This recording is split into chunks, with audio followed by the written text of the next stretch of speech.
In regard to Libya, what's happening in Libya today? I'm going to talk a little bit about that. To the extent that we know, because I think there's a great deal that we don't know about it. But there's, I don't remember who it was a historian who said that it appears, well, just to say this, it appears that what we're seeing is Tunisia and Egypt, Bahrain, Yemen, and now Libya, and that it's one after another, and that they're, it's history repeating itself. But there's a historian who said, if you really think that history repeats itself, you're not paying attention to the details. And that's true. The revolutions that are sweeping across the Arab world, and the uprisings that are sweeping across the Arab world, I think are a reaffirmation that there's indeed an Arab nation. How else do you explain it, that this has happened in all these countries, but they're all Arab countries? But all of them are different. All of them have their distinct characteristics. It appears to us from here that there is a civil war taking place in Libya. We do not know how how the Libyan events began. We don't know for sure. I don't think that we can say that anyone can say that they know for sure at this point. But we do know that very quickly the opposition acquired armed forces. Part of the military and state police and state went over, and the government split. This is quite different than what has taken place in either Egypt or Tunisia. Now we have a variety of political forces in the United States, which range from liberal to neoconservative, and you can see them today, who are calling for the United States, saying the United States has to do something.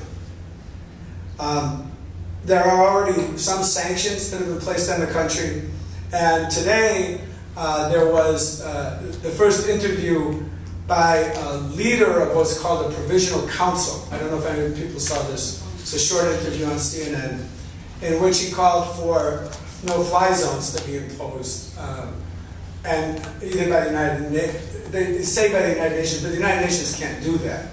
It would be the United States doing it under the cover of the United Nations. The United Nations doesn't have those military forces.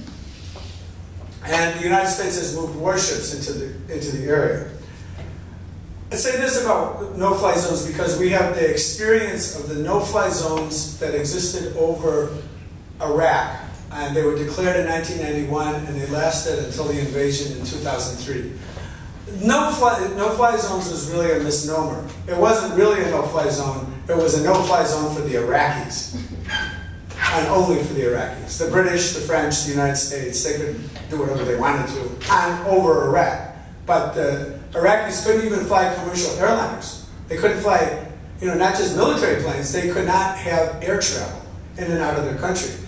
And what do you have to do to establish a no-fly zone? Well, even Robert Gates, the Secretary of Defense, said last week, well, it's not like we send them a letter and tell them, no more flying.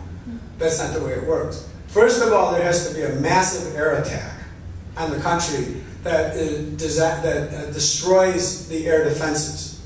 Libya probably, and I don't know much about it, Libya probably doesn't have real up-to-date air defenses because they came from the Soviet Union. But they have air defenses, for sure.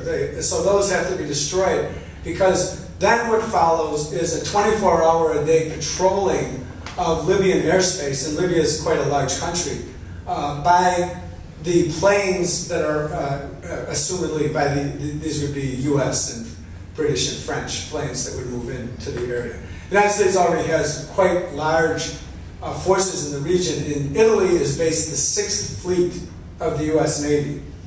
Which has aircraft carriers, planes, battleships, marines, etc., etc.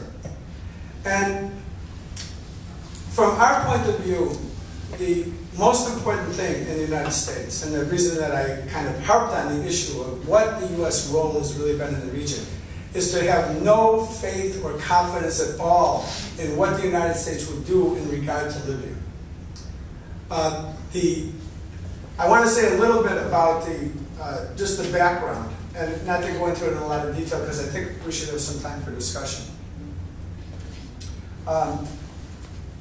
Until 1969, till the revolution, the Free Officers Movement, that was really patterned on the Egyptian Nasser's Free Officer Movement, took over, and with Gaddafi, Muammar Gaddafi emerging as the leader.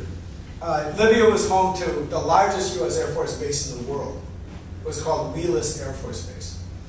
And the average Libyan person lived in the most dire poverty. It was estimated in the 1950s that Libya gained quote-unquote independence in 1951 after having been an Italian colony. And by the way, when it was in World War II, the Italian, I don't know, has anybody here ever seen the movie Lion of the Desert? If you haven't seen it, you should find that movie. It's the only movie ever about Libya that's in the United States. It's a really great movie. It's about the resistance to Italian colonialism.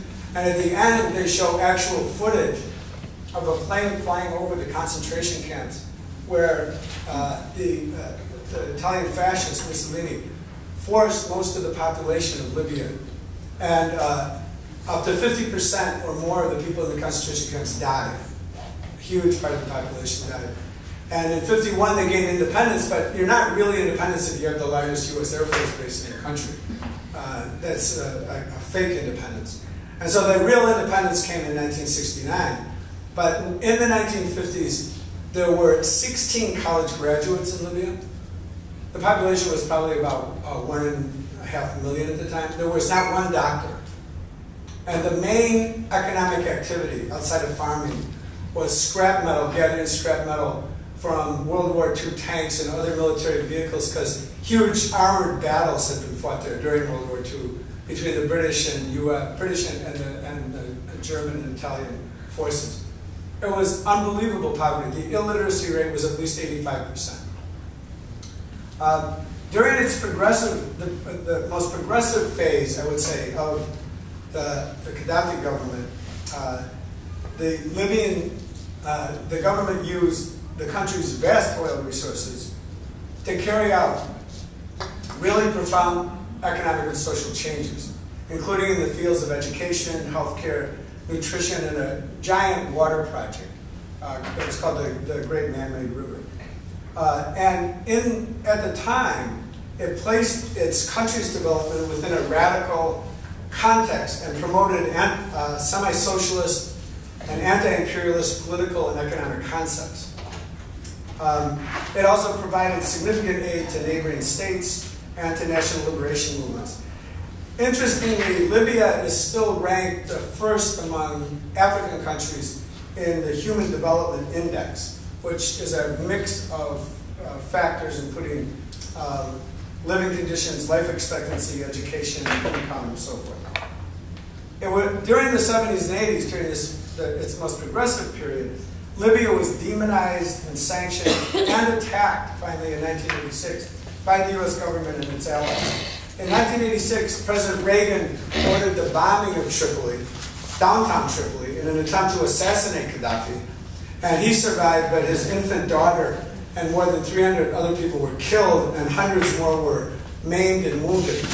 And years later, the people who were maimed and wounded, some of them, because there was no state of war, this is a completely criminal, war criminal act by the U.S. government. You can't, supposedly according to international law, you can't just go around killing people, bombing other countries and so forth, and that's okay. So there was a group of people. We worked with a man named Ramsey Clark, who was the former U.S. Attorney General in the Johnson administration, who became a human rights activist, progressive activist afterwards. He took the case of some of those Libyan people, and they came to court in New York, or in Washington, D.C., I'm sorry, to say we should get compensation from the U.S. government. There were people that had crutches and in wheelchairs, people who had suffered amputations and permanent injury, blindness. And the judge threw it out of court immediately and fined Ramsey Clark $15,000, the lawyer, $15,000, for even having dared to bring this case into court. An amazing little story. And the Libyan government, though, that came in from the beginning, had within its movement that formed the government, it was a really mass movement, both popular masses, meaning working class people, peasants, poor people, and also the more bourgeois, capitalist sectors.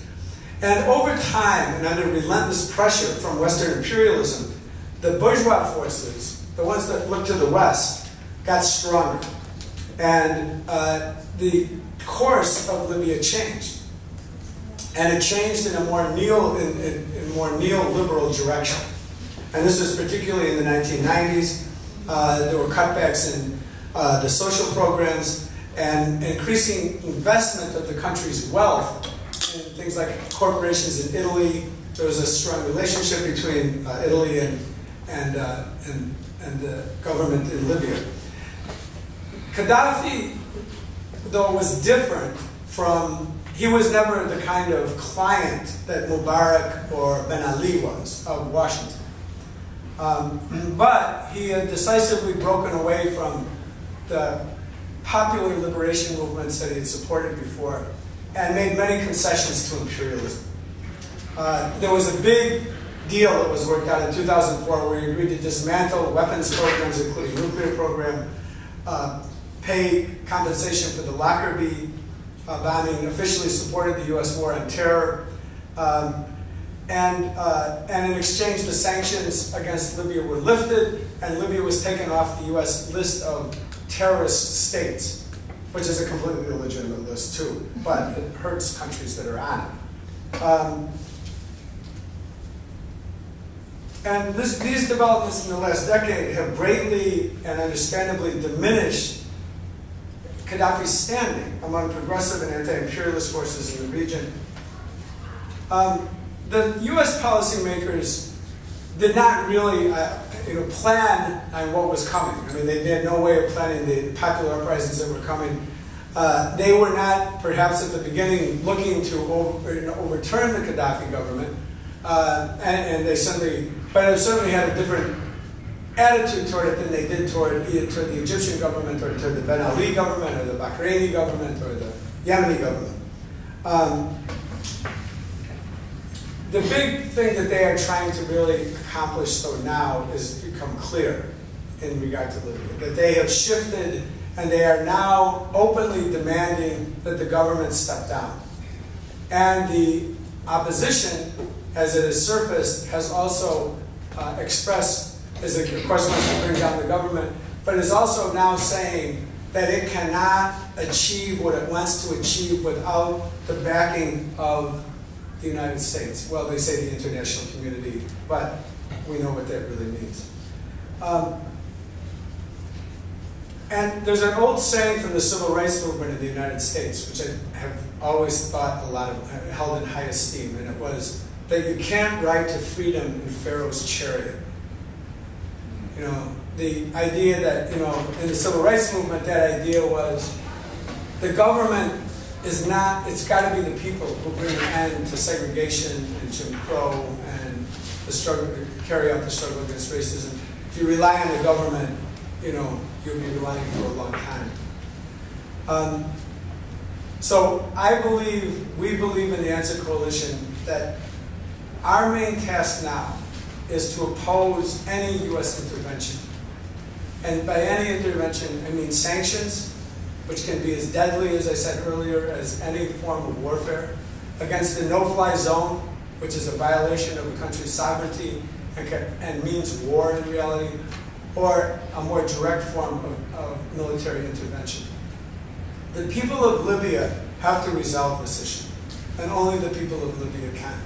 For us, the task here is to demand no intervention. And that's another reason why March 19th is so important in the midst of all that's going on. If the United States were able to intervene and paint itself up as doing so in the name of democracy, what happens next? What's the next country in this revolutionary wave? Once that idea is legitimized, there's no stopping it.